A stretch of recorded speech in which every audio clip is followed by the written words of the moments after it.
guys, magandang umaga po. So, nagluto po ako ng 7 kilong bibingka. Yun po, ang dami ko na nagawa. May isang baldi po. So, sinubukan ko po kung gaano karami pong magawa ko ng 5 kilong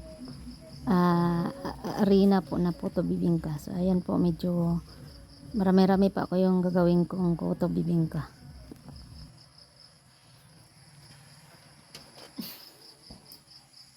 So ayan guys, medyo marami lang itong gagawin nating puto bibingka. Isa lang ko po muna to kung gaano karami pa po yung natira.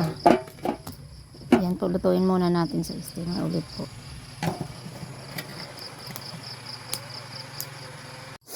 Ayan guys, ang nagawa ko ng 5 kilong puto bibingka, isang balding malaki na puno at saka ito po. Dadagdagan ko pa po kasi hindi ko pa po lahat nalagay. So sobrang dami po pala ng 5 kilo. Sulit na sulit po yung 5 kilo dahil marami pong makakakain. So salamat po sa panonood ng aking video at salamat po sa inyong lahat.